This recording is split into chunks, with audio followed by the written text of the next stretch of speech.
My mother-in-law wore white to my wedding, so I announced her arrest warrant during my vows.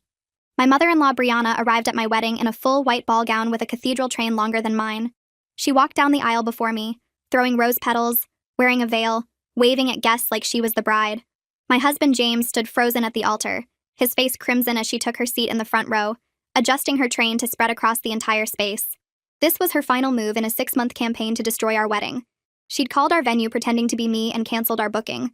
Told the caterer we wanted to change everything to foods I'm allergic to. Sent corrected invitations with wrong dates to half our guests. But James insisted she was just struggling with him getting married. Standing at the altar, looking at her smirking in white, I knew this would never stop unless I ended it now.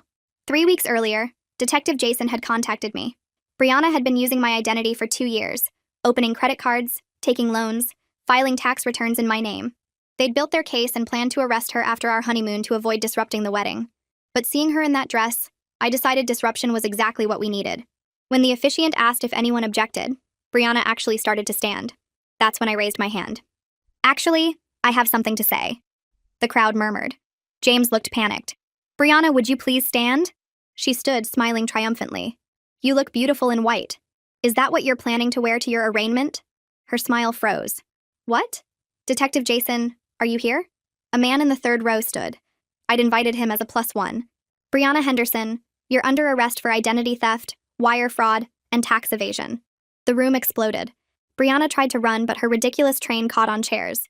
She thrashed around screaming that I was setting her up while the detective cuffed her. James, tell them, she shrieked. Tell them she's lying.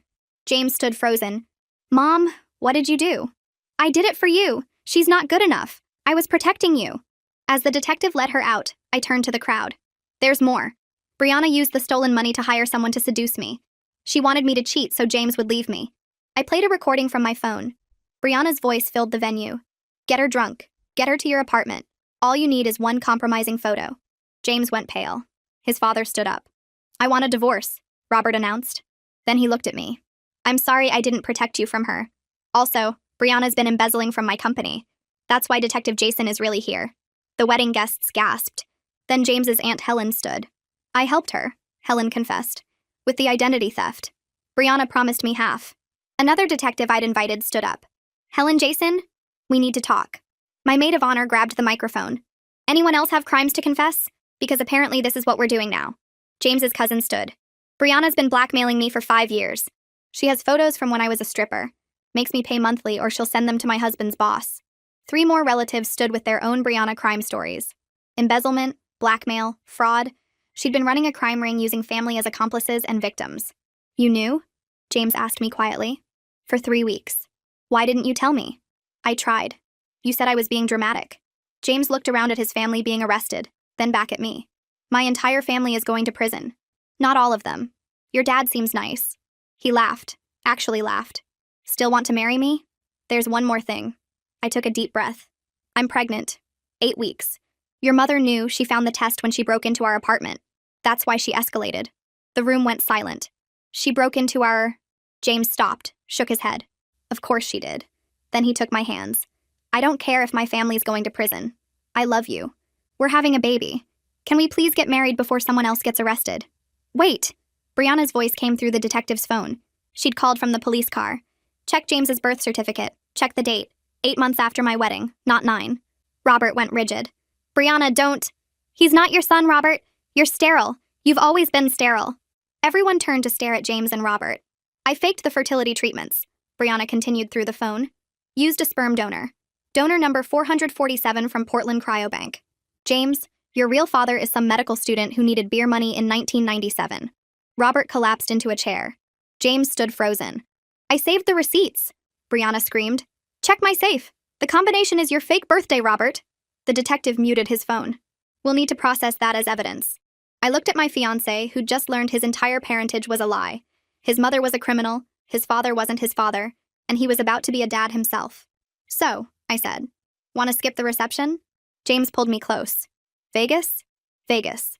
We walked out together, leaving the chaos behind. As we reached the door, the officiant called out, Wait, you're not officially married. James and I looked at each other, then at the disaster of our wedding. Perfect, we said in unison, and kept walking. We grabbed our bags and ran to the airport without telling anyone where we were going. The flight to Vegas was mostly quiet because neither of us knew what to say after everything that just happened. James kept staring out the window while I kept checking my phone to see all the messages piling up from people at the wedding. By the time we landed, it was almost midnight and we were both exhausted but also kind of wired from all the chaos. We took a cab to the first chapel we saw that was still open. The place had this huge neon sign shaped like Elvis that kept flickering on and off. Inside smelled like cheap perfume, and there was this guy dressed as Elvis who looked maybe 60 years old with a terrible wig. He took one look at my wrinkled wedding dress and James's crooked tie and said he'd seen weirder.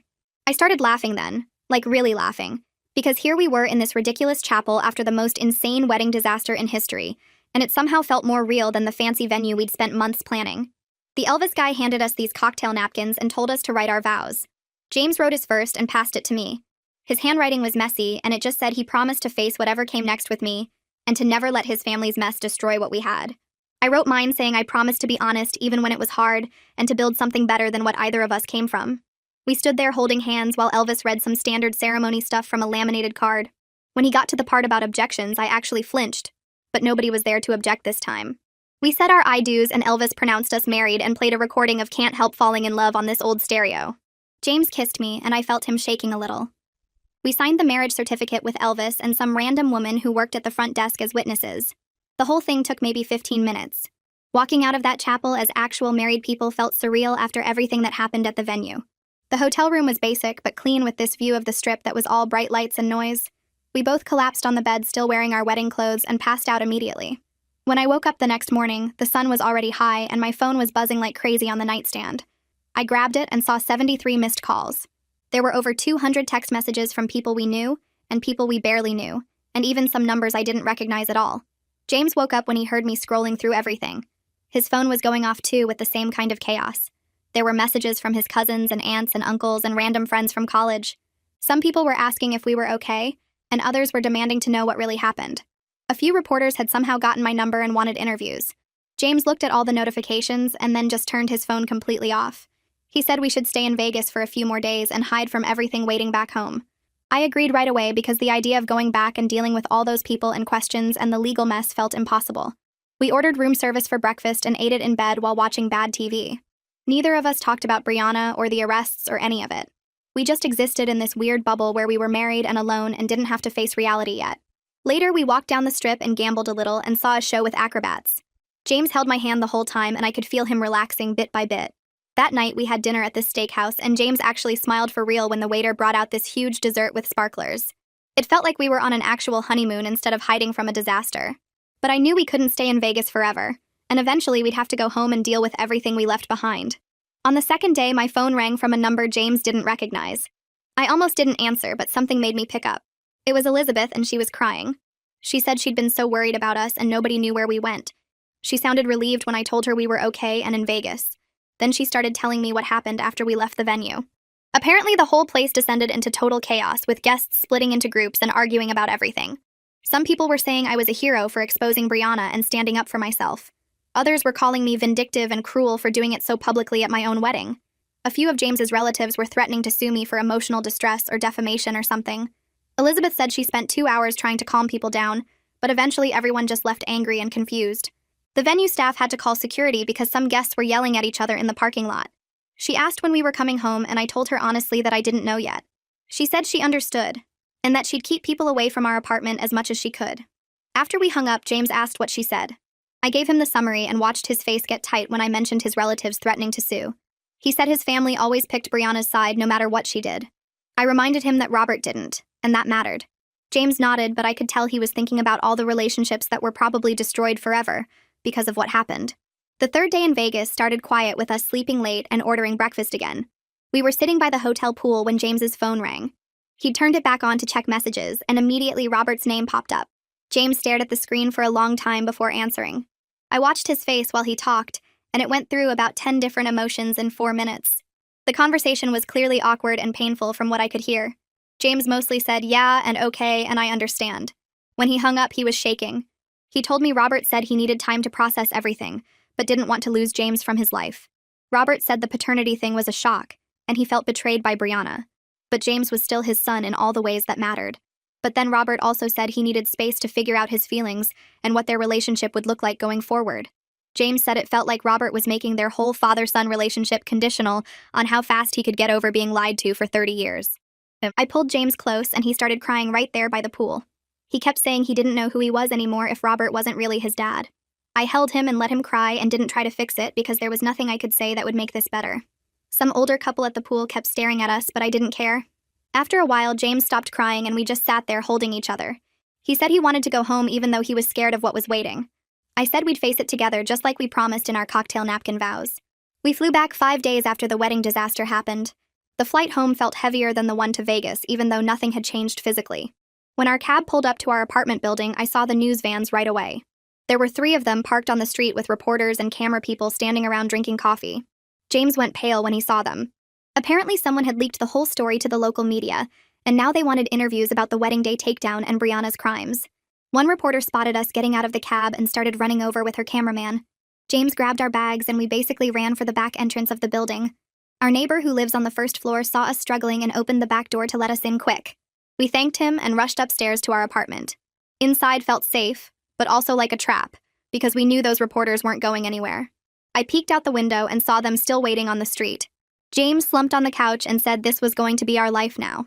I sat next to him and said it would die down eventually once they found a bigger story. But honestly, I wasn't sure if that was true. The whole thing felt like it was getting bigger instead of smaller. My phone buzzed with another message from a reporter asking for comment. I blocked the number and added it to the growing list. 2 days after we got home, Detective Jason called my phone. He said he needed me to come to the police station to give a formal statement about Brianna's identity theft. He wanted to go through the whole timeline of when I found out and what I did with that information. I went down to the station that afternoon and spent 3 hours in this small interview room going through every detail. The detective had me walk through how I first discovered the fake credit cards and the tax returns filed in my name. I explained about the loans Brianna took out using my social security number and how much debt she'd racked up. Then he asked about when I found out and why I waited 3 weeks to have her arrested. I told him about trying to tell James and him not believing me. I explained my decision to coordinate the arrest at the wedding so it would be public and undeniable. The detective wrote everything down and recorded it too. Then he asked about Brianna breaking into our apartment. I told him about coming home and finding things moved around, and then discovering my positive pregnancy test was missing from the bathroom trash. The detective's eyebrows went up at that. He said the break-in added another charge to Brianna's already long list. He asked if I had any proof she'd been in our apartment, and I remembered our building had security cameras in the hallways. He made a note to get that footage. By the time we finished, I was exhausted from reliving everything. The detective thanked me and said the prosecutor would be in touch soon about the trial timeline. Walking out of the police station felt weird, like I was the one who'd done something wrong even though I was the victim. James went to see a therapist that Elizabeth recommended the next week. She'd found someone who worked with family trauma and identity issues. James was nervous about it but agreed to try. He came home from the first session looking completely drained. I made him dinner while he sat at the kitchen table just staring at nothing. Finally, he started talking about what happened in the session. He said the therapist asked him to talk about his childhood and his relationship with Brianna. James said it was harder than he expected, because he had to untangle 30 years of what he thought was normal from what was actually manipulation. He talked about how Brianna always made him feel guilty for wanting independence, how she'd cry and say he was abandoning her whenever he tried to make his own choices, how she'd turn his relatives against anyone she saw as a threat. The therapist apparently said these were classic narcissist control tactics. James said hearing that made him feel stupid for not seeing it sooner. I told him he wasn't stupid, and that kids don't know their parents are manipulating them because that's all they know. He said the therapist wanted him to come back twice a week for a while. I said I'd support whatever he needed. That night, James couldn't sleep, and I found him at 2 in the morning looking at old family photos on his laptop. He was searching every face for signs he'd missed. A few days later, we got a call from someone named Augustine Mills who said he was Robert's divorce attorney. He asked if James would be willing to provide a statement about Brianna's behavior during his childhood. The lawyer said it would help Robert's case and make sure he got a fair settlement after decades of being deceived. James listened to the request and then said he needed time to think about it. After he hung up, he spent 2 whole days barely talking. I could tell he was torn up about the decision. On one hand, Brianna was his mother, and testifying against her felt like a betrayal. On the other hand, everything she did was wrong, and Robert deserved justice too. I didn't push him either way because it had to be his choice. Finally, on the second night, James said he'd do it. He called the lawyer back and agreed to give a statement. He said he couldn't protect Brianna anymore just because she was his mother. He said Robert had been a good father for 30 years and deserved the truth to be told. The lawyer scheduled a meeting for the following week. James seemed relieved after making the decision, but also sad like he'd crossed some line he couldn't uncross. I had my first prenatal appointment the next Tuesday with a doctor named Leanna Curry that Elizabeth had recommended. The office was nice and calm, which felt good after all the chaos. Leanna was maybe 50 with kind eyes and this warm smile. She asked me basic questions about my health history, and then asked gently about my stress levels. I tried to say I was fine, but then I just started crying right there in her office. Everything came pouring out about Brianna and the arrests and James's identity crisis and the media circus. Leanna handed me tissues and waited until I calmed down. Then she said she was going to be honest with me about something. She said stress at my level was dangerous for the baby and I needed to find ways to reduce it, or there could be complications. She did an ultrasound and showed me the baby on the screen. She said I was 10 weeks along now and everything looked healthy, but I needed to take care of myself. Seeing the little blob on the screen made everything feel more real and more scary. I admitted to her that I was terrified of becoming a mother while dealing with this family implosion. She said those feelings were valid and normal. She gave me some resources for prenatal counseling and made me promise to come back in 2 weeks. Walking out of her office, I felt overwhelmed, but also somehow relieved that someone medical was watching out for me and the baby. That same week, Helen called James from jail. She was using her one phone call and she was crying and begging him to help her. She wanted James to convince me to drop the charges or at least speak on her behalf to the prosecutor. She kept saying she was sorry, and that Brianna had manipulated her too. James listened for a minute and then his face got hard. He told Helen he couldn't help her.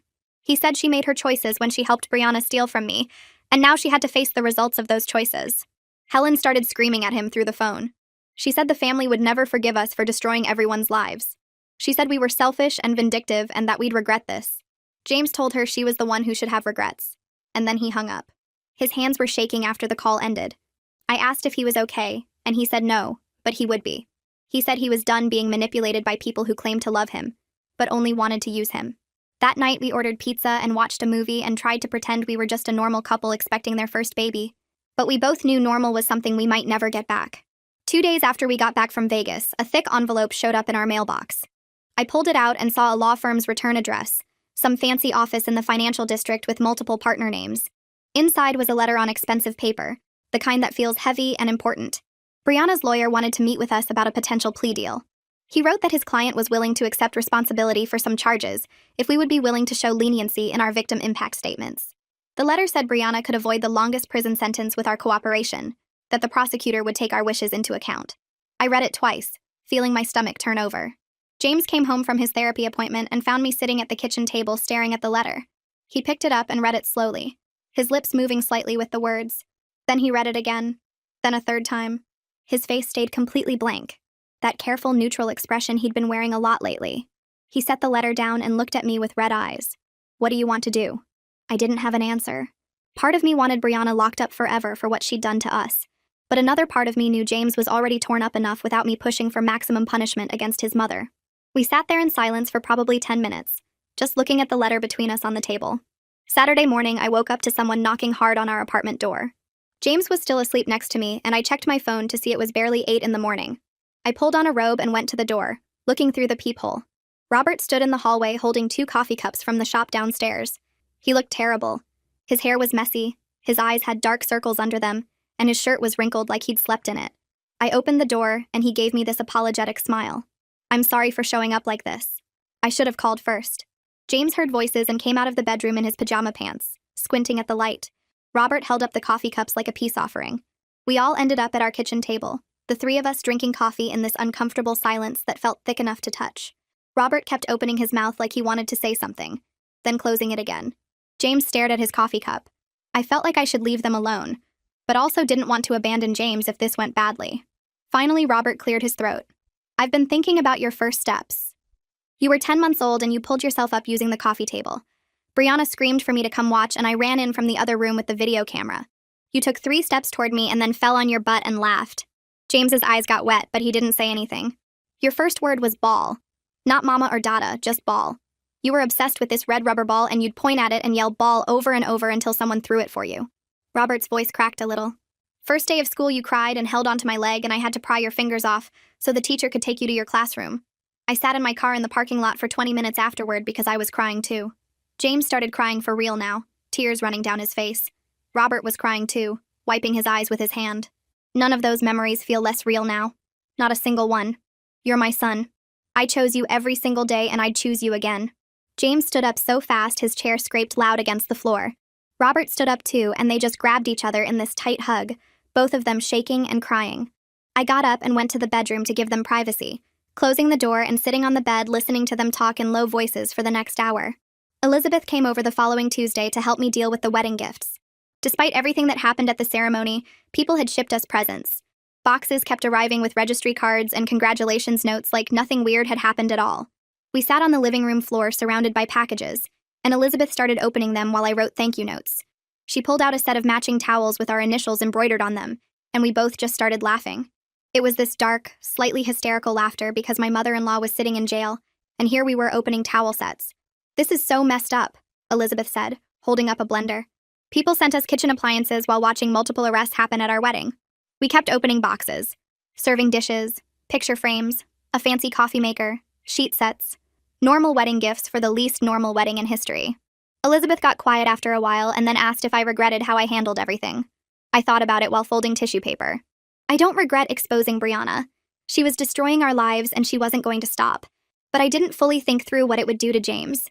I knew it would be hard for him, but I didn't really understand how completely it would wreck his sense of who he is. Elizabeth nodded and kept unpacking boxes. Sometimes there are no good choices, only necessary ones. That felt true in a way that made my chest hurt. The prosecutor's office called and asked me to come in for a meeting. The prosecutor assigned to Brianna's case turned out to be this sharp woman named Rosamond. She had short gray hair and these intense eyes that made me feel like she could see right through any lie.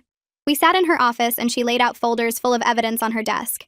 Bank statements, credit applications, tax returns, all with my information but Brianna's handwriting. Rosamond explained that Brianna's crimes were big enough that even with a plea deal she was looking at real prison time. Years, not months. She asked if I was prepared for what a trial would mean. Media attention, reporters following us around, my name and story all over the news. She asked specifically about my pregnancy and whether I understood the impact stress could have. I sat there realizing I hadn't really thought through the next 6 months. I was 11 weeks pregnant and Brianna's trial could go on for months. Cameras in the courtroom, my face on television, strangers on the internet picking apart every detail of our lives. Rosamond watched me process this and her expression got a little softer. "You don't have to decide anything today, but you need to think about whether you can handle a long public trial while you're pregnant. Some victims choose to let the prosecution handle everything without their direct involvement." I left her office feeling overwhelmed and scared in a new way. James's cousin Viola sent me a message asking if we could meet for coffee. I almost said no because I was tired of dealing with his family, but something about her message felt genuine. We met at a cafe near my office and she looked nervous, stirring her coffee over and over without drinking it. She apologized for not standing up to Brianna sooner. She explained that Brianna had been blackmailing her for 5 years, ever since Brianna found out about her past as a stripper. Monthly payments or Brianna would send the photos to her husband's boss, to their church, to their kids' school. Viola started crying right there in the cafe, talking about how trapped and ashamed she'd felt. She said my public exposure of Brianna at the wedding had freed her from years of manipulation. Other family members were coming forward now too, people who'd been too scared to report Brianna before. Viola grabbed my hand across the table. "Thank you. I know that sounds weird after everything, but thank you." I drove home thinking about how my decision to expose Brianna had consequences I never planned for. Some good, some terrible, all of them rippling out in ways I couldn't control. Rosamond Dean called 3 days later while I was making dinner. I answered on speaker, and her voice filled our kitchen with news I wasn't ready to hear. Brianna had rejected the plea offer. She wanted a trial. She was claiming she'd done everything to protect James from me, that I was the real criminal who'd manipulated everyone. Rosamond explained what trial meant. Months of court dates, media cameras outside the courthouse, reporters following us to work, to the grocery store, showing up at our apartment. James would probably have to testify against his mother, take the stand and answer questions about his childhood while Brianna sat there watching. I looked at James and watched the color drain from his face. His hand gripped the counter so hard his knuckles went white. Rosamond kept talking about jury selection and witness lists and discovery motions, but I could barely focus because James looked like he might throw up. She finished explaining the timeline and asked if we had questions. James cleared his throat twice before managing to speak. He said he'd do whatever was needed to hold Brianna accountable. His voice shook, but he got the words out. After we hung up, he went to the bathroom and I heard him getting sick. I stood outside the door feeling helpless and angry that Brianna could still hurt him from jail. Robert showed up that evening with a manila folder under his arm. He looked older than he had at the wedding, like the past 2 weeks had aged him years. James let him in and they sat at our kitchen table while I made coffee nobody wanted. Robert opened the folder and spread papers across the table. Divorce filing, restraining order application, financial disclosure forms. He explained he needed legal protection from someone who'd deceived him for 30 years. James picked up the restraining order request and read through it slowly. Brianna was prohibited from contacting Robert, coming within 500 feet of him, accessing any joint accounts or property. The reasons listed were fraud, financial abuse, identity theft, emotional manipulation. Robert pointed to another document, the divorce petition itself. It detailed Brianna's lies starting from before their wedding, the faked fertility treatments, the hidden cryobank receipts, the embezzlement from his company that she'd disguised as business expenses for 15 years. James read every page while Robert sat there waiting. I watched James's face as he saw his childhood reframed as evidence in a legal case.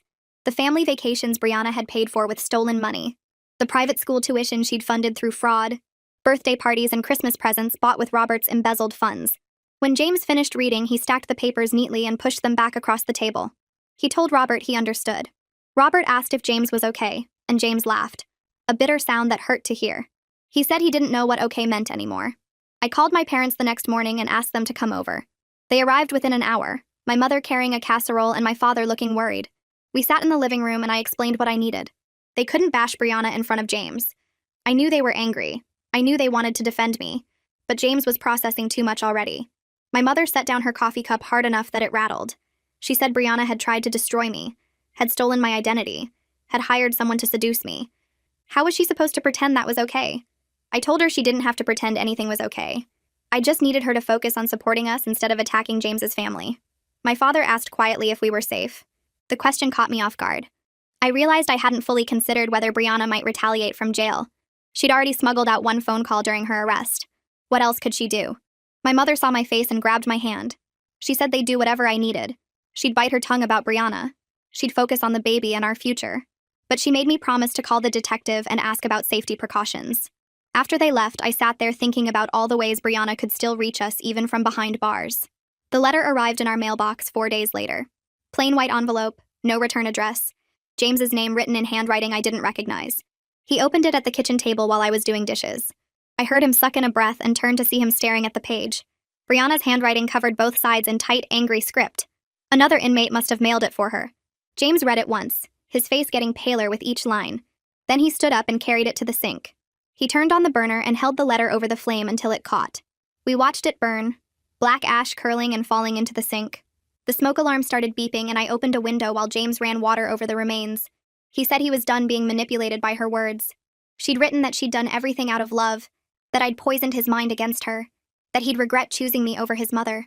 The same guilt trips she'd used his whole life, just written down instead of spoken. I asked if he wanted to talk about it. He shook his head and said talking about it gave her power. He'd read it once, burned it, and now it was gone. But his hands shook while he scrubbed the ash from the sink. At 14 weeks pregnant, I woke up at 3 a.m. with cramping. I lay there for a minute trying to convince myself it was normal, just my body adjusting. Then I felt wetness and turned on the light to see blood on the sheets. I shook James awake and his eyes went wide when he saw. We dressed in 30 seconds and drove to the hospital with him gripping the steering wheel so hard I thought it might break. The emergency room was bright and cold and empty at that hour. A nurse took my vitals and got me into a room while James paced outside. Leanna showed up 20 minutes later in jeans and a sweatshirt, her hair in a messy bun. She'd been asleep when the hospital called but came immediately. She set up the ultrasound machine and squeezed gel on my stomach. The screen flickered to life and I held my breath waiting to see if our baby was still alive. The heartbeat appeared, strong and steady, and I started crying from relief. Leanna moved the wand around, checking everything while James stood frozen by the door. She said the baby looked fine, perfect size for 14 weeks, heartbeat normal. But my blood pressure was dangerously high. My stress levels were affecting my body in ways that could hurt the pregnancy. She suggested gently that I consider taking leave from work. Maybe limit my involvement in Brianna's legal case. Focus on staying calm and healthy for the baby. I nodded, but inside I was thinking about how impossible that seemed with a trial coming. Elizabeth showed up at our apartment 2 days later with a plan. She'd called our closest friends and organized what she called an intervention, but felt more like a rescue mission. 7 people crowded into our living room with notebooks and calendars. Elizabeth stood up and announced they were taking over.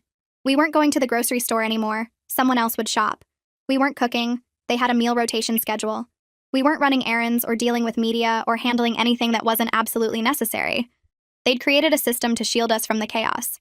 My coworker volunteered to pick up anything I needed from the office. James's friend from college said he'd handle our mail and screen it for anything from Brianna. Elizabeth's girlfriend offered to be our media liaison, dealing with any reporters who showed up. They passed around a shared calendar showing who was responsible for what on which days. I sat there feeling overwhelmed and grateful and guilty that they were doing so much. Elizabeth sat down next to me and said we'd been handling everything alone for a month. She'd watched us get thinner and quieter and more stressed. This wasn't charity, it was what friends did. I looked around at these people who'd rearranged their lives to help us, and realized how isolated we'd become trying to manage everything ourselves. James brought up finding his biological father a week later while we were folding laundry. He said he didn't want to replace Robert, but he needed to understand his genetic history for the baby's sake. What medical conditions ran in his biological family? Were there genetic risks we should know about? He'd been researching donor sibling registries and found one that connected people conceived through sperm donation. I watched him pull up the website on his laptop and start filling out the registration form. Donor number 447, Portland Cryobank. Estimated conception date. It was clinical and strange, reducing his paternity to data fields and checkbox options. He drafted a letter to the cryobank requesting any available information about his donor. Medical history, education, physical characteristics, anything they were legally allowed to share. He read the letter out loud 3 times, changing words, trying to sound professional instead of desperate. I sat next to him feeling the weight of what he was doing, looking for a biological father while trying to repair his relationship with the man who raised him, trying to understand his genetics while preparing to become a father himself. He sealed the letter in an envelope and set it on the counter to mail tomorrow. Then he closed his laptop and said he felt weird about the whole thing, but knew it was necessary. Robert started meeting James for breakfast every Saturday. The first time was awkward, both of them ordering coffee and eggs and barely talking. But the second week was easier. Robert told James stories about choosing to be his father every single day. How when James was 2 and threw tantrums in the grocery store, Robert chose to stay patient. When James was 7 and broke Robert's favorite watch, Robert chose to forgive him. When James was 16 and wrecked the car, Robert chose to hug him instead of yelling. Every moment of fatherhood had been a conscious decision to love James regardless of biology. James came home from these breakfasts quieter but calmer. He told me Robert's stories were helping him understand that family wasn't just DNA. It was action and choice and commitment. That Brianna's deception didn't erase 30 years of Robert choosing to be his dad. I watched James process this revelation slowly, seeing him separate biology from love in his mind. He said the breakfasts were becoming the best part of his week. Rosamond called to schedule my deposition, and I spent 2 days in a conference room answering questions. Brianna's defense attorney was a sharp woman in an expensive suit who made every question sound like an accusation. She asked about the timeline of when I learned about the identity theft, why I waited 3 weeks to expose Brianna, why I chose to do it at the wedding instead of privately. She suggested I'd orchestrated the public humiliation out of spite, that I was vindictive and calculating, that I'd enjoyed destroying Brianna in front of everyone. Rosamond objected repeatedly, her voice cutting through the attorney's insinuations. She redirected questions back to Brianna's actual crimes instead of my response to them, but the defense attorney kept pushing, trying to paint me as the villain in this story. She asked if I'd considered how my actions would affect James, if I'd thought about the media attention, if I'd planned the dramatic reveal to maximize Brianna's embarrassment. I answered every question as calmly as I could, but my hands clenched under the table. By the end of the second day, my jaw ached from grinding my teeth. Rosamond walked me out and said I'd done well, that the defense was grasping for anything to make Brianna sympathetic. But I drove home feeling drained and angry that I had to defend myself for exposing a criminal. At 16 weeks pregnant, we went for an ultrasound that would tell us the baby's sex. Leanna squeezed gel on my stomach and moved the wand around while James held my hand. The baby appeared on screen, bigger now, more human-shaped. Leanna pointed out the head and spine and tiny fingers. Then she angled the wand and smiled. She asked if we wanted to know. James and I looked at each other and nodded.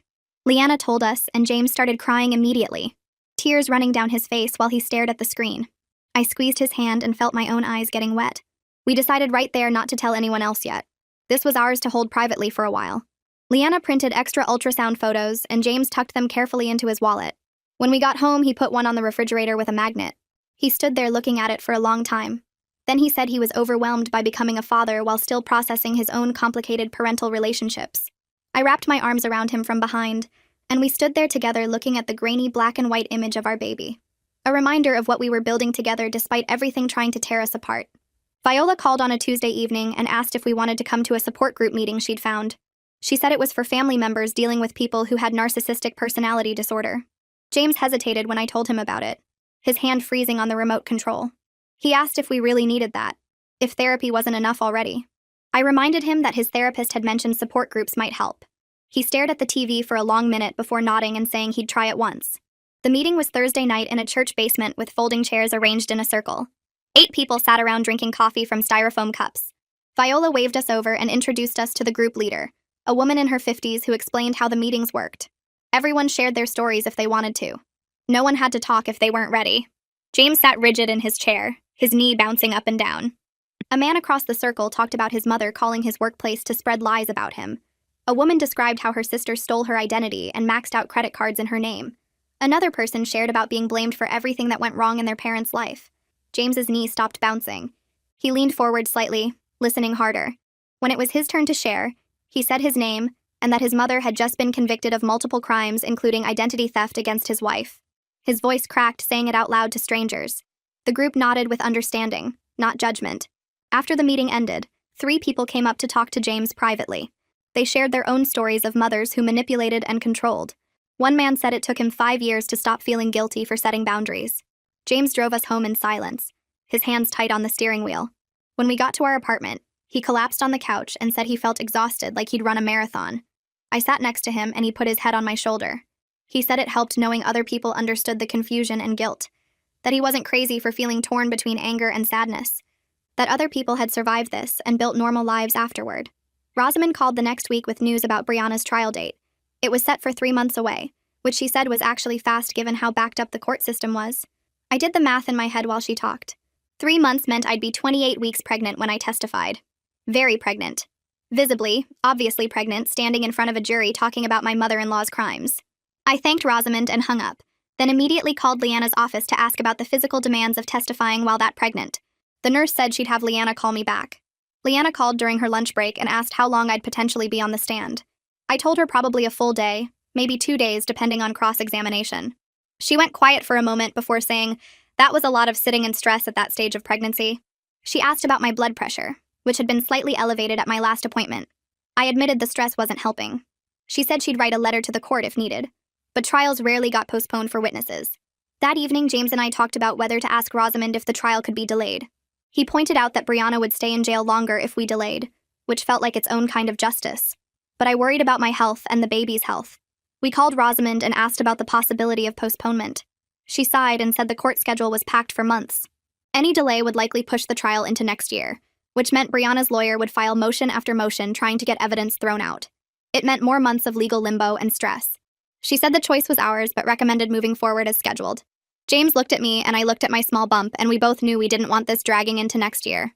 I told Rosamond we'd stick with the current trial date. She said she'd make sure I had breaks during testimony and could sit instead of stand, that she'd work with the judge to minimize the physical strain. After we hung up, James put his hand on my stomach and said he was sorry I had to go through this while pregnant.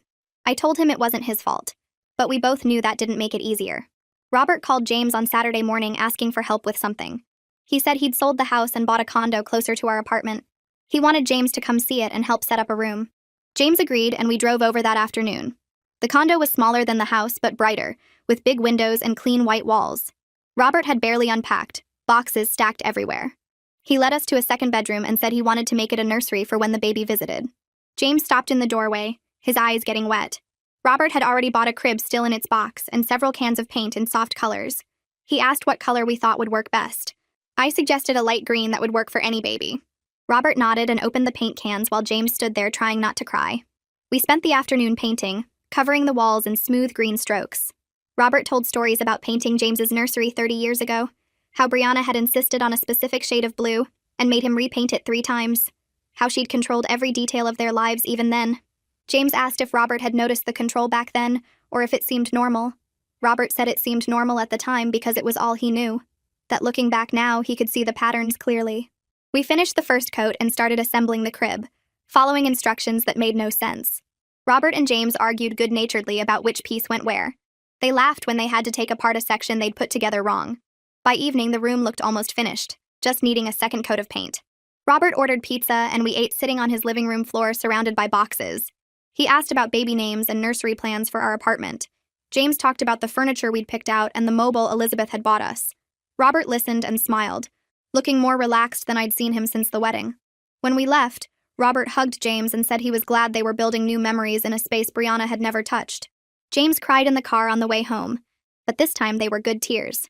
The letter from Portland Cryobank arrived on a Wednesday. James brought in the mail and froze when he saw the return address. He sat at the kitchen table and stared at the envelope for 10 minutes before opening it. I made tea and sat across from him, waiting. He finally tore it open and pulled out a single page. His eyes scanned the text, and his face went blank.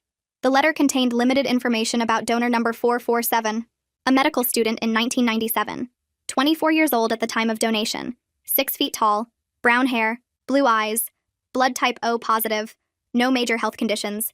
Requested reads is on Spotify now. Check out link in the description or comments. That was it. James read the page 3 times, his finger tracing the lines. He said it felt wrong, reducing his biological father to a list of physical traits and medical facts, like ordering from a catalog instead of learning about a real person. I asked if it helped at all to have the information. He said he didn't know yet. He took the letter to the living room and sat on the couch staring at it.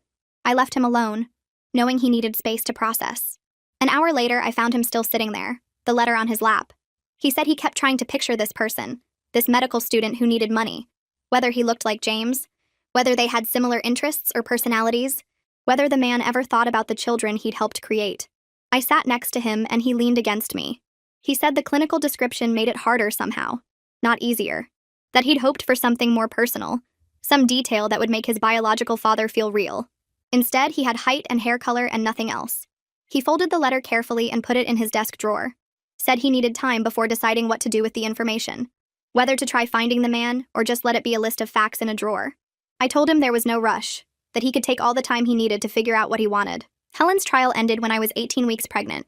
My bump now impossible to hide under regular clothes. James got a notification that the sentencing hearing was happening that afternoon. We debated whether to watch the video stream, but ultimately decided we needed to see it. Helen accepted a plea deal that included 2 years in prison and payments to reimburse me for the identity theft damages. The judge asked if she wanted to make a statement before sentencing. Helen stood up, her hands shaking, and said she was sorry. That she'd let Brianna manipulate her into crimes she knew were wrong. That she'd been weak and greedy and had hurt innocent people.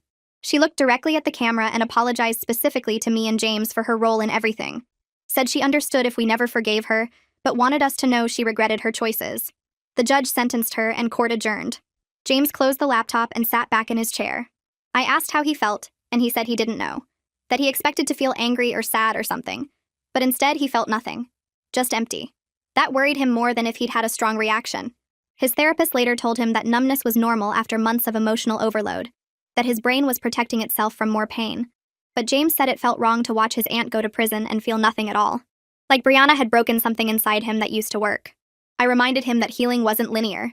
That feelings would come back when he was ready. He nodded but didn't look convinced. Elizabeth organized a baby shower for me when I was 19 weeks along, keeping it small and private. Just 6 close friends who'd supported us through everything. She decorated her apartment with simple streamers and balloons, nothing over the top. We played silly games guessing baby food flavors and measuring my belly with toilet paper. Everyone laughed when someone guessed I was twice as big as I actually was. We ate cake and opened gifts, tiny clothes and soft blankets and practical things like bottles and diapers. For 3 hours, I got to feel like a normal pregnant woman excited about her baby. Not someone preparing to testify against her criminal mother-in-law. Not someone whose wedding had ended in multiple arrests. Just a woman having her first baby, surrounded by friends who cared. Elizabeth had invited James to join for the last hour. He showed up with flowers and helped open gifts, his eyes getting wet when he pulled out a tiny pair of shoes. He held them in his palm and said he couldn't believe something so small would fit a real person soon. That our baby would wear these and take first steps in them. Elizabeth's girlfriend took photos of us holding up baby clothes, laughing at the tiny sizes. James opened a gift bag and found a onesie that said, "Worth the wait," and he started crying for real. He said he couldn't believe something good was coming from this nightmare year. That after everything with Brianna and the arrests and the trial, we were still getting this perfect thing. Our baby, our family. I hugged him and told him we'd survived the worst part. That everything from here would be better. The other guests wiped their eyes and someone suggested more cake. We spent the rest of the evening eating and talking about baby names and nursery colors. Normal conversations about normal things. When everyone left, James and I packed up the gifts and drove home. He carried everything upstairs and arranged it carefully in the nursery. Stood there looking at the tiny clothes and said he felt hopeful for the first time in months. Rosamond called with frustrating news about Brianna's defense team. They'd filed a motion to exclude certain evidence, specifically the recordings I'd made of Brianna's phone calls. They argued that my decision to arrange her arrest at the wedding showed I'd planned everything deliberately. That I'd orchestrated the public humiliation out of spite. That this premeditation undermined my victim status and made me look vindictive rather than scared. Rosamond said it was a desperate tactic, and the judge would likely deny the motion. But hearing my actions described as calculated and vengeful in legal documents made my stomach hurt. I'd exposed Brianna because her crimes needed consequences, not because I enjoyed destroying her. but the defense lawyer had twisted it into something ugly. James read the motion and got angry, saying they were trying to make me the villain when I was the victim. Rosamond agreed but said this was standard defense strategy. Make the victim look bad so the jury sympathizes with the defendant. She assured us the evidence was solid and the motion would fail. But I spent the next 2 days questioning my choices again. Had I been vindictive choosing the wedding for the arrest? Could I have handled it differently? My therapist reminded me that Brianna had committed actual crimes, that exposing her wasn't wrong even if the timing was dramatic, that I'd protected myself and others from further harm. Logically, I knew that was true. But emotionally, I felt sick seeing my actions painted as cruel and calculated. James held me while I cried and said Brianna's lawyer was doing their job, trying any angle to defend their client, that it didn't make their arguments true. The judge denied the motion 3 days later. Rosamond called to tell us and said the trial would proceed as planned with all evidence included. I felt relieved but also exhausted from the emotional roller coaster. James said every step forward with this case came with 2 steps of stress and doubt, that he'd be glad when it was finally over. James got a message through the donor sibling registry that changed everything. Someone named Sue Napier had contacted him saying she was also a child of donor 447. She was 26, 2 years younger than James, and had been searching for genetic siblings for years. She'd found 3 others already, and wanted to connect with James if he was interested. James stared at the message on his laptop for a full minute without moving. I read it over his shoulder and felt my own shock at the idea of James having siblings he'd never known existed. Half-siblings connected by biology, but nothing else. James closed the laptop and said he needed time to think. He spent 2 days processing the information, talking it through with his therapist and with me. He said part of him was curious to meet Sue and learn about their shared genetics. But another part felt overwhelmed by the idea of more family complications when he was still dealing with Brianna and Robert. On the 3rd day, he opened the laptop and typed a response. Said he'd be interested in meeting if she wanted that he was new to all of this and still figuring out what it meant. Sue responded within an hour, excited and warm. She suggested meeting for coffee the following week. James agreed, and then spent the next several days anxious about what to say to a sister he'd never met. I reminded him that Sue was probably nervous too, that they were both navigating strange territory. The night before the meeting, James barely slept, staring at the ceiling wondering what Sue would be like, whether they'd have anything in common beyond genetics, whether meeting her would make him feel more connected or more lost. At 20 weeks pregnant, we went for the anatomy scan that would check the baby's development in detail. Leanna squeezed cold gel on my now obvious bump and moved the ultrasound wand around. The baby appeared on screen, so much bigger than last time. Leanna pointed out tiny fingers and toes, each one visible and perfect. She showed us the 4 chambers of the heart, all working exactly right. The curve of the spine, the shape of the skull, the kidneys and stomach, everything developing perfectly. James held my hand and watched the screen with wet eyes. Leanna asked if we wanted photos and printed out 6 different images. James took them carefully like they were made of glass. On the drive home, he kept looking at the photos on his lap.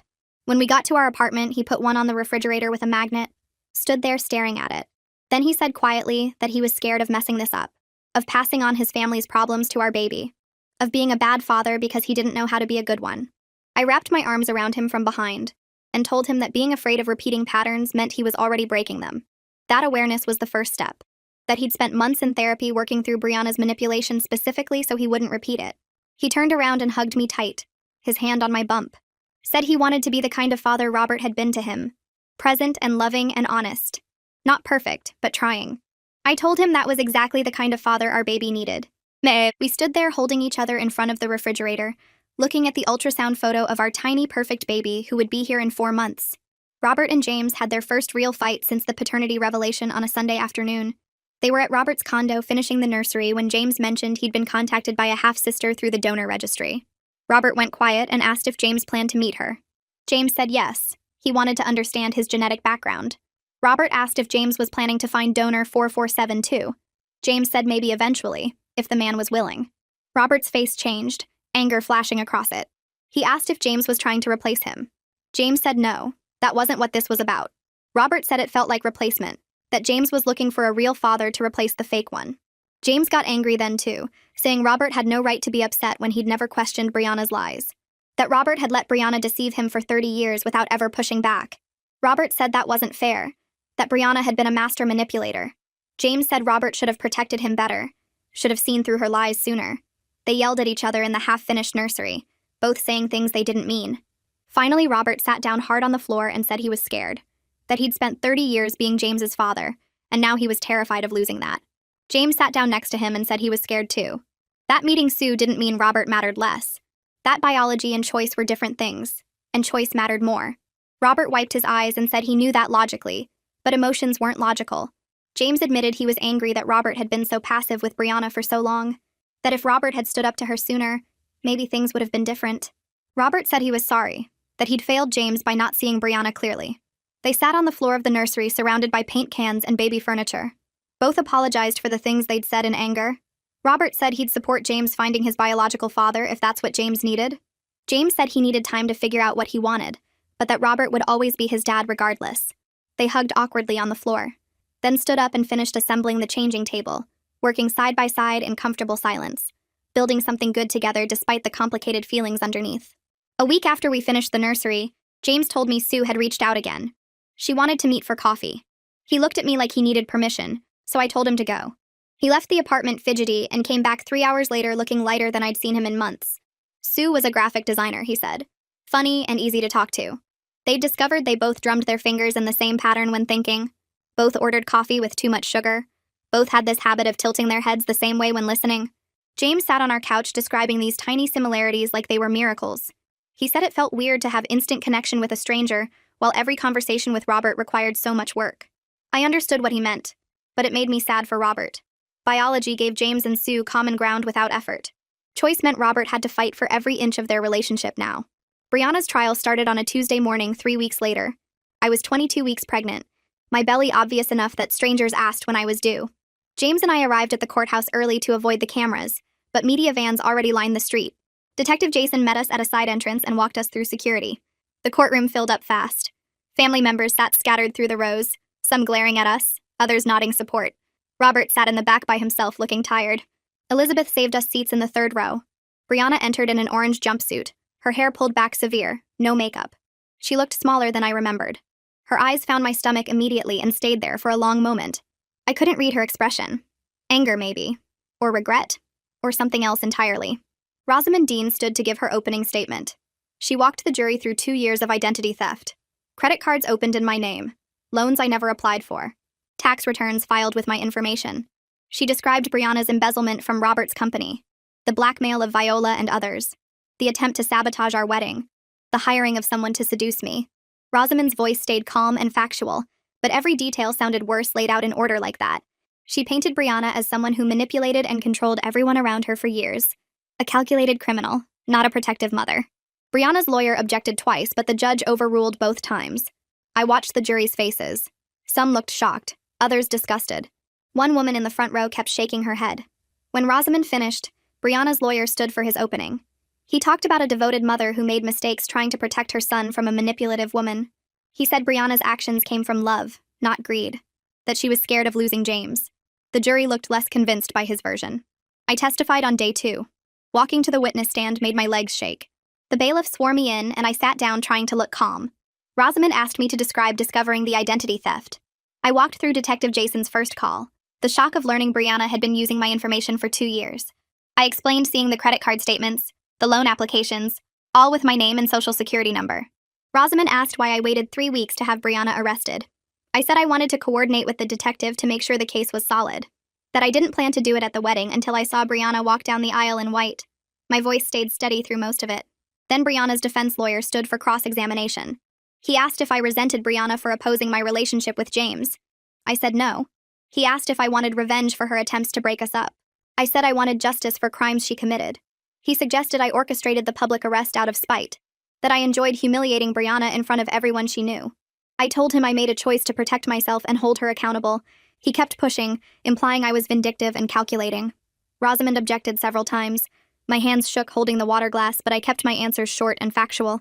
When I finally stepped down, James squeezed my hand so hard my fingers went numb. James testified on day 4. I sat in the gallery watching him walk to the stand, his face pale but determined. Rosamond asked him to describe his childhood with Brianna. James talked about her controlling behavior, how she manipulated situations to get her way. He described her calling the venue to cancel our wedding, changing the catering to foods I was allergic to, sending wrong dates to half our guests. His voice stayed even, but his eyes looked wet. Then he talked about finding out she'd hired someone to seduce me, about her breaking into our apartment and finding my pregnancy test, about her revealing his paternity in front of everyone at the wedding. Brianna interrupted twice from the defense table, shouting that she did everything for him. The judge threatened to remove her if she spoke again. James kept going, his testimony quiet but devastating. When Brianna's lawyer cross-examined, he tried to suggest James was turning against his mother to please me. James said no. He was holding her accountable because what she did was wrong. That love didn't excuse fraud and manipulation. I watched Brianna's face crumple, but she stayed silent this time. Robert testified the next day. He walked through years of financial fraud Brianna had committed against his company. Embezzled funds, falsified records, money transferred to accounts he didn't know existed. Then he described finding the cryobank receipts, the donor records, the falsified fertility treatment paperwork. 30 years of lies about James's paternity laid out in clinical detail.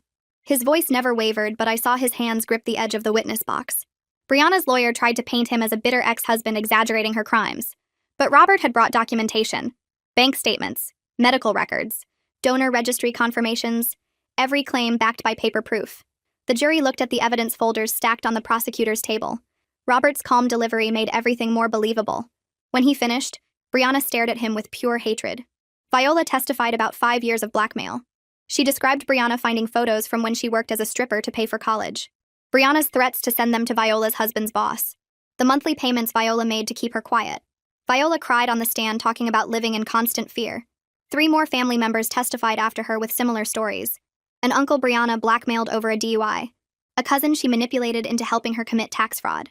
An aunt who paid Brianna for years to keep quiet about an affair. Each testimony showed the same pattern. Brianna finding people's secrets and using them for money or control. The jury's expressions shifted from skeptical to horrified as more witnesses described her manipulation. The defense rested after 2 days. They called character witnesses who described Brianna as a devoted mother and active community volunteer. A woman from her book club. A neighbor who said Brianna always helped with charity drives. People who knew her surface level and saw only what she wanted them to see. Brianna didn't testify.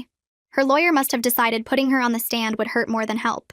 The prosecution's rebuttal brought financial experts who explained the scope of fraud. A forensic accountant walked through every stolen dollar, every fake document, every fraudulent transaction. Then a psychologist testified about narcissistic personality disorder and patterns of manipulation. She never mentioned Brianna by name, but described behaviors that matched everything we'd heard. The jury took notes through all of it. Closing arguments happened on a Friday. Brianna's lawyer made one final appeal to sympathy. He talked about a mother who loved her son too much, who made mistakes trying to protect him, who acted out of fear of losing her only child. He suggested Brianna's crimes were exaggerated, that some family members had their own reasons to lie, that I had manipulated the situation to destroy her. The jury looked unmoved. Then Rosamond stood for the prosecution's closing. She systematically went through every crime. Identity theft backed by credit reports and bank statements. Embezzlement proven by financial records. Blackmail confirmed by multiple witnesses and payment records. Tax fraud documented by the IRS. She pointed out that love doesn't explain stealing someone's identity for 2 years.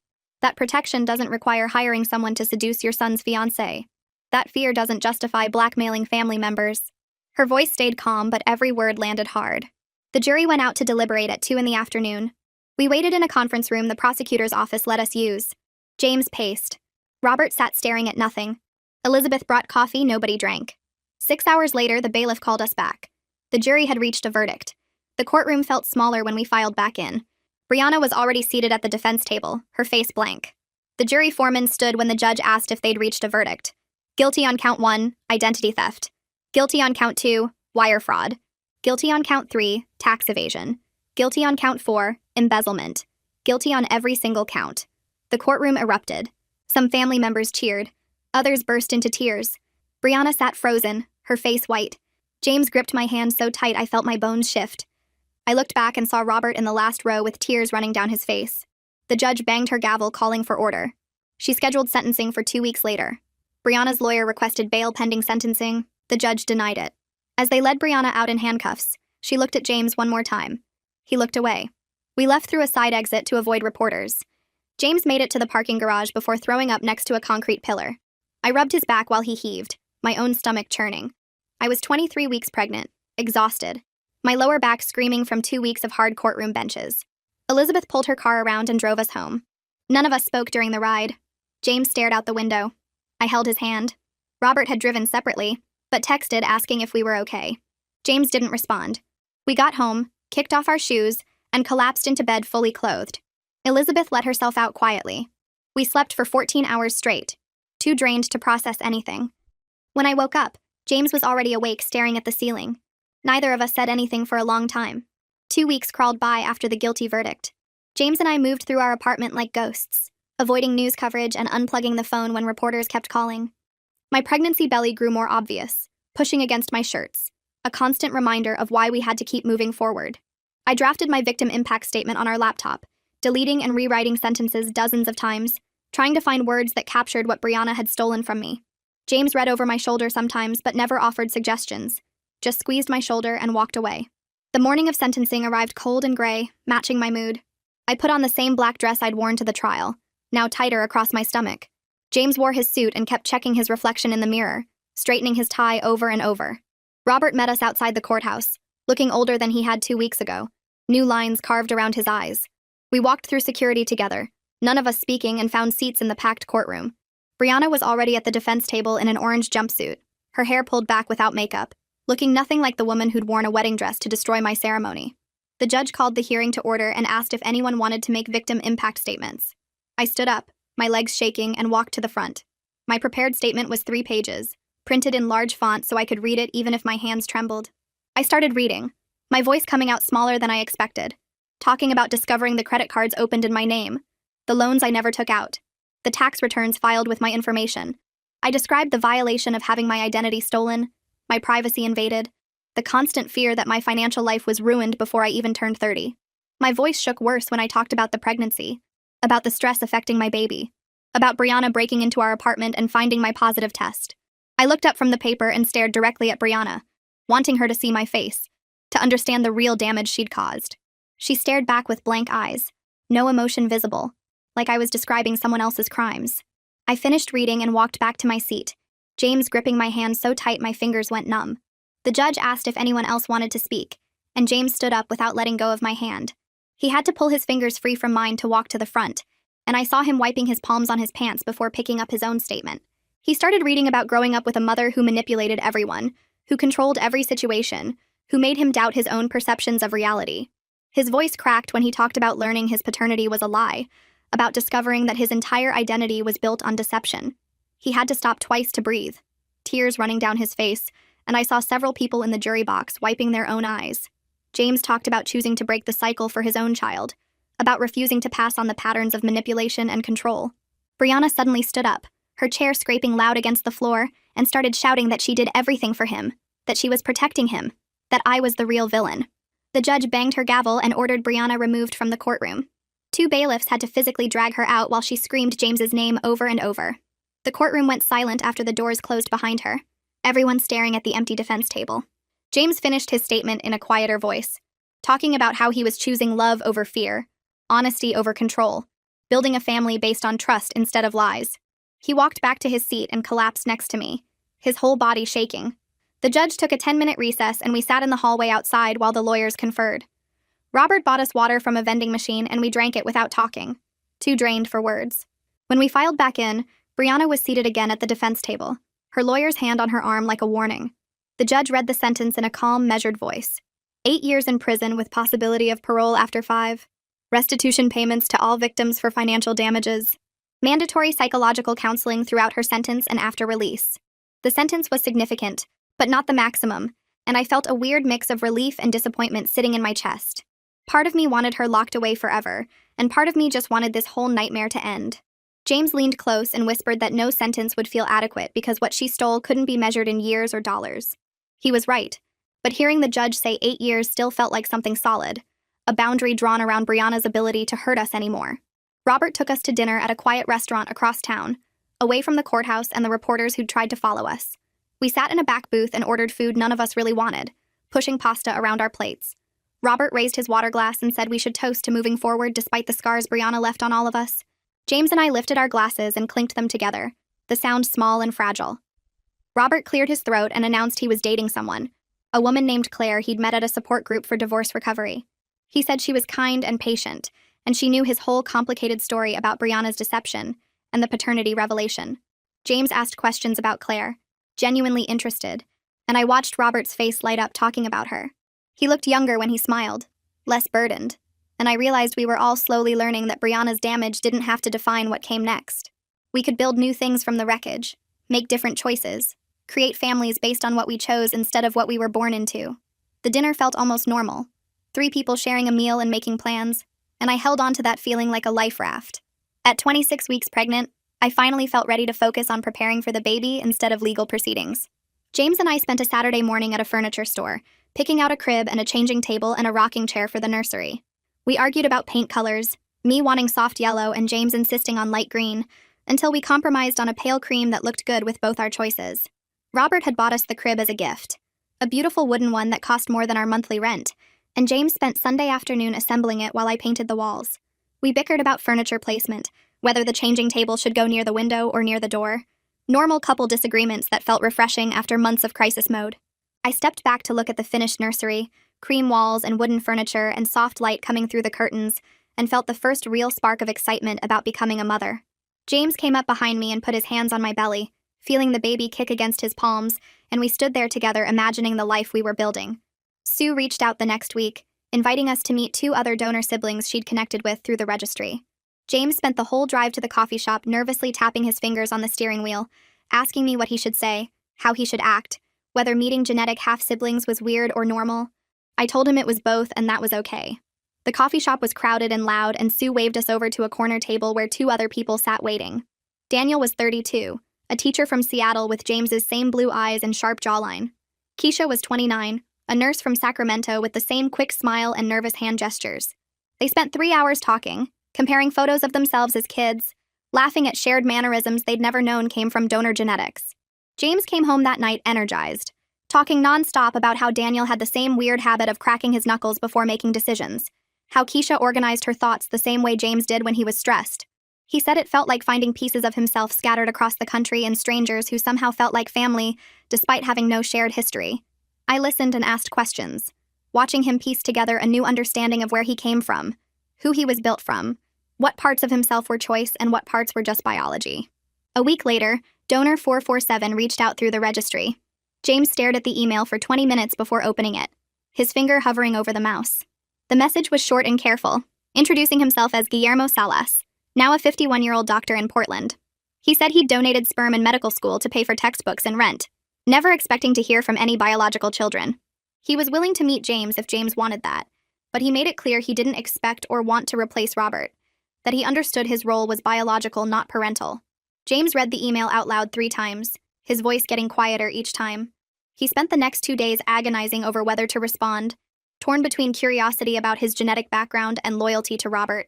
He'd lie awake at night next to me, staring at the ceiling, asking questions I couldn't answer about what he owed to biology versus choice, whether meeting Guillermo was betraying Robert, whether knowing his biological father would help him be a better dad himself. Robert came over for dinner the following Saturday, and James finally brought up the email from Guillermo. Robert set down his fork and looked at James for a long moment before speaking.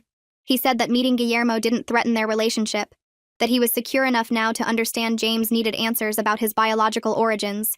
They talked for over an hour about what fatherhood meant beyond genetics, about the daily choice to show up and love someone, about commitment that went deeper than DNA. Robert said he'd chosen to be James's father every single day for 30 years, and that choice made him James's real dad no matter what any blood test said. James cried and Robert cried, and they ended up hugging in our kitchen while I gave them privacy. James decided that night to arrange a meeting with Guillermo for after the baby was born, wanting to focus on his own impending fatherhood first, before dealing with his complicated biological one. At 28 weeks pregnant, we started childbirth classes at the hospital where I'd deliver. The classroom was full of other expectant couples, all of us awkward and nervous, sitting on yoga mats while an instructor demonstrated breathing techniques. James practiced the breathing with me, his hand on my lower back, learning how to support me during labor.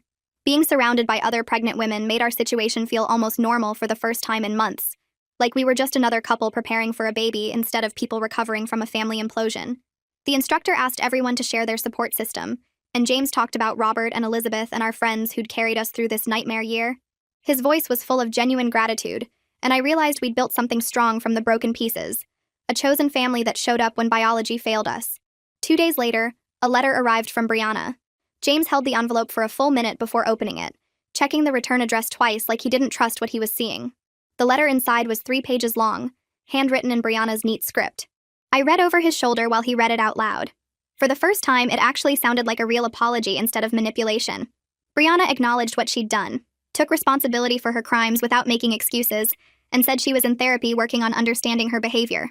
She wrote about recognizing her need for control, her fear of losing James, her inability to see him as a separate person with his own life.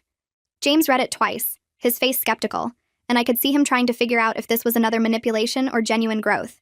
He called his therapist that afternoon and read the letter over the phone, asking if narcissists could actually change. The therapist said people could change and growth was possible even for narcissists who hit rock bottom, but that James should be cautious and take his time deciding how to respond. James folded the letter and put it in his desk drawer, saying he'd think about it after the baby was born, after he had space to process whether Brianna's words matched any future actions. The check arrived on a Tuesday morning, a plain white envelope with the state seal in the corner. James opened it at the kitchen table while I poured coffee, and we both stared at the number printed on the cashier's check. $63,000, the final payment from Brianna's seized assets, after the court processed everything and took their fees. It covered most of the identity theft damages, about half our legal bills, and represented 2 years of Brianna's crimes reduced to a dollar amount that felt both huge and completely inadequate. James turned the check over in his hands like he couldn't believe it was real, like Brianna might somehow reach out from prison and snatch it back. I sat down across from him, my belly pressing against the table edge at 29 weeks pregnant, and watched him process what this money meant. He folded the check carefully and slid it back into the envelope, then looked at me with an expression I couldn't quite read. "We should put it toward the baby's college fund," he said quietly. "Take what Brianna stole and turn it into something good for her grandchild, someone she might never meet if we decide she doesn't get to be part of our daughter's life." I nodded, feeling the weight of that decision hanging over us, knowing we had years to figure out whether Brianna's prison therapy was genuine or just another manipulation. We deposited the check that afternoon, watching the bank teller process the transaction, and I felt one chapter of this nightmare finally close even though so many others remained open. At 30 weeks pregnant, I couldn't see my feet anymore, and getting out of bed required a strategic rolling maneuver that James found both adorable and concerning. He'd transformed into the most attentive, slightly annoying version of himself, researching every pregnancy symptom I mentioned and presenting solutions before I finished describing the problem. My back aches meant he bought 3 different pregnancy pillows and rearranged our bed nightly, trying to find the perfect configuration. My swollen ankles sent him down internet rabbit holes about circulation and elevation techniques. He baby-proofed our apartment twice, the second time catching hazards he'd missed in the first sweep, installing cabinet locks and outlet covers and corner guards on furniture. Our baby wouldn't be mobile enough to reach for at least a year. The hospital bag sat packed by the front door 6 weeks early, organized with color-coded labels and a printed checklist he consulted daily to make sure nothing was missing. Elizabeth came over one evening and found James measuring the distance between our bed and the bassinet, calculator in hand, explaining optimal positioning for nighttime feeding efficiency. She laughed until she had to sit down, then asked if he'd also calculated the precise angle for diaper changes. James blushed but admitted he'd thought about it, and Elizabeth told him he was going to be an anxious dad already, which wasn't necessarily bad, but maybe he could dial it back about 10%. He sat on the couch looking sheepish, and I squeezed his hand, telling him I appreciated the care even when it veered into obsessive territory. That night in bed, he put his hand on my belly and admitted he was terrified, that every pregnancy book he read listed 100 things that could go wrong, that becoming a father while still processing his own complicated parentage felt overwhelming. I turned to face him in the darkness, feeling our daughter kick against his palm, and said being scared meant he cared, that terror and excitement weren't opposites but 2 sides of the same overwhelming love. Robert called on a Sunday morning asking if he could stop by, and when he arrived, he looked nervous in a way I'd never seen before. He sat in our living room making small talk about the weather in our apartment and anything except what he actually came to say, until James finally asked him directly what was going on. Robert took a breath and asked if he could be in the delivery room when the baby was born, if James thought that would be okay, if I would be comfortable with him there for such an intimate moment. James said yes immediately, his face lighting up, not even glancing at me for input or agreement. I felt a flash of annoyance that he'd made that decision without consulting me, that he'd invited someone into the delivery room like it was his choice alone when I'd be the one actually giving birth. Robert must have seen something in my expression because he quickly added that he understood if I preferred to keep it just me and James, that he didn't want to intrude on something so personal. I sat there feeling both emotions at once, irritated at James for his assumption, but also touched by how much he wanted Robert was included in this milestone, how he was actively choosing the father who'd raised him over the biological stranger who'd contributed genetics. After a long moment, I said that Robert could be there, that I actually wanted him there along with Elizabeth, that we'd create our support team from the people who'd chosen to love us through this nightmare year rather than the family we'd been born into. Robert's eyes got wet, and he thanked me quietly, and James reached over to squeeze both our hands, building his chosen family one decision at a time. James met Guillermo for coffee when I was 32 weeks pregnant. Too uncomfortable to join them, but curious about how it would go. He left the apartment nervous, checking his reflection 3 times and asking if he should have worn something different, like meeting his biological father required a specific outfit. I told him Guillermo had already seen his photo through the registry, that what he wore didn't matter. But I understood the anxiety of trying to make a good first impression on someone who was technically responsible for half your DNA. James came home 3 hours later looking thoughtful and slightly disappointed in a way he seemed reluctant to explain. Guillermo was kind, he told me, a pediatrician now with 2 kids of his own from his marriage, curious about James's life and medical history, and genuinely interested in answering questions. They shared some physical similarities, the same nose shape and hand gestures, small genetic echoes that felt both meaningful and completely insufficient. But there was no instant connection, no sense of recognition or belonging, no feeling that this stranger was secretly the father James had been missing his whole life. Guillermo asked intelligent questions and shared relevant information about genetic health history, but it felt more like a productive medical consultation than a father-son reunion.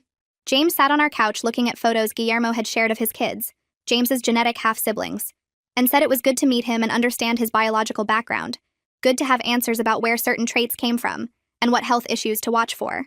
But Robert was his father in every way that actually mattered, in the daily choices and constant presence and unconditional love that had nothing to do with biology. I curled up next to him, my belly pressed against his side, and told him that understanding that difference was exactly what would make him a good father to our daughter.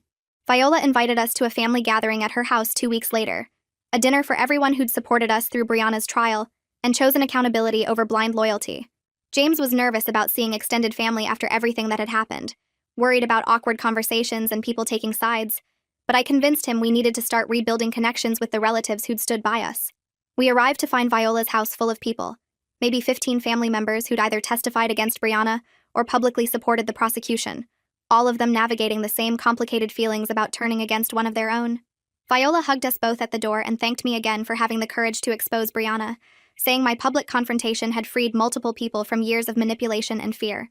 We shared a meal around her dining table, passing dishes and telling stories that carefully avoided mentioning Brianna directly, everyone working hard to create normal family interaction from the broken pieces she'd left behind. James's uncle shared a funny story about James as a toddler, and his cousin reminisced about family vacations before Brianna's control became suffocating, and slowly the conversation relaxed into genuine warmth. I watched James laugh at a story about his childhood and realized we were building something here, a family structure based on choice and mutual support rather than obligation and fear. After dinner, Viola stood and proposed a toast to new beginnings and breaking cycles, to choosing honesty over loyalty to people who'd hurt us, to building the family we deserved rather than accepting the one we'd been given. Everyone raised their glasses and I felt tears on my face. 33 weeks pregnant and surrounded by people who'd chosen to love us through the absolute worst year of our lives. At 34 weeks, my blood pressure spiked during a routine appointment, and Leanna put me on modified bed rest immediately. The stress from the past months had caught up with my body, she explained, and continuing to push through could risk both my health and the baby's. James took family leave from work that same day, not even waiting to process paperwork properly, just telling his boss he was done until after the baby arrived. He transformed our bedroom into a comfortable nest, moving the TV in and setting up a little table for meals and organizing everything I might need within arm's reach. We spent long days watching movies and talking about baby names, testing out different options and imagining our daughter's personality based on nothing but hope and fear. James read parenting books obsessively, highlighting passages and taking notes, then asking me dozens of questions about what kind of parents we wanted to be. Did we believe in sleep training or co-sleeping, breast or bottle, structured schedules or baby-led routines, and how did we prevent repeating our family's mistakes while still maintaining our own identities? I told him we'd figure it out as we went, that no amount of research could fully prepare us for the reality of a newborn, but I appreciated his dedication to getting it right.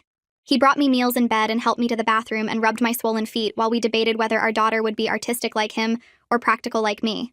The forced rest was frustrating, but also gave us time to actually prepare emotionally for parenthood, to talk through our fears and hopes without the distraction of work and legal proceedings.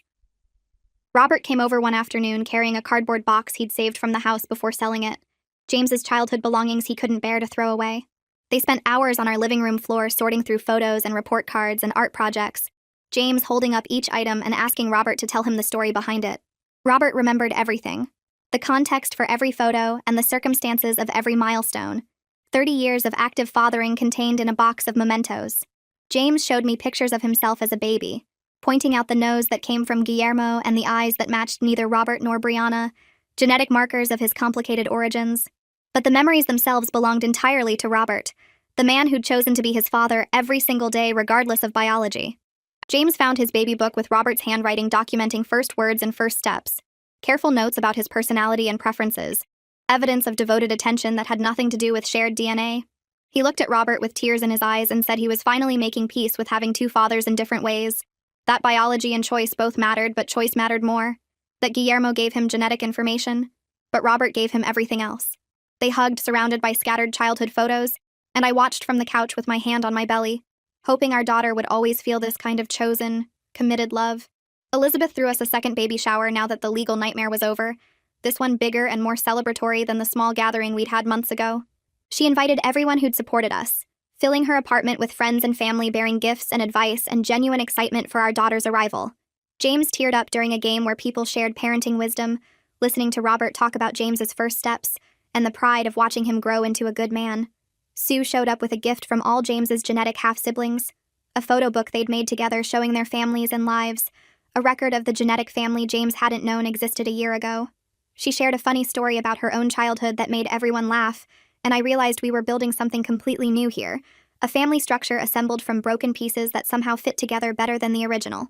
People brought tiny clothes and practical supplies and books they'd loved reading to their own children, each gift representing someone's faith in our ability to be good parents despite the chaos we'd survived. I sat in Elizabeth's living room surrounded by wrapped packages and people who'd chosen to love us, 36 weeks pregnant and finally believing we might actually be ready for this. I went into labor at 38 weeks, 3 in the morning, my water breaking with enough force to soak through the sheets. James woke up panicking beautifully, running in 3 different directions before actually accomplishing anything useful, asking me questions I couldn't answer between contractions. He grabbed his phone and wallet but forgot the hospital bag sitting by the front door, loaded me into the car and drove 5 miles toward his office instead of the hospital, before I managed to gasp out that he was going the wrong direction. Elizabeth met us in the hospital parking lot, having anticipated James's panic and driven over with the forgotten hospital bag and calm reassurance that everything would be okay. Robert arrived 20 minutes later with coffee and snacks, and the steady presence of someone who'd been through this before, even if not biologically. The labor was long and difficult, contractions that felt like my body was trying to turn itself inside out, hours of pain and exhaustion, and James holding my hand while I squeezed hard enough to leave marks.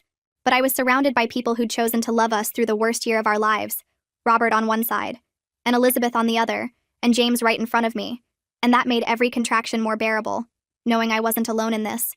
Our daughter arrived at 3:47 in the morning, healthy and screaming with impressive lung capacity, and James cut the cord with shaking hands while crying so hard he could barely see what he was doing. Robert took photos with tears streaming down his face, documenting the moment his chosen son became a father, and Elizabeth held my hand telling me I was amazing while I felt completely destroyed and more powerful than I'd ever been. The nurse placed our daughter on my chest, warm and wet and furious about being born, and James leaned in close, touching her tiny fingers with wonder in his eyes. We named her Liana Viola, after the doctor who'd supported me through the pregnancy, and the cousin who'd found courage to break free from Brianna's control, giving our daughter a name that honored the women who'd helped us survive.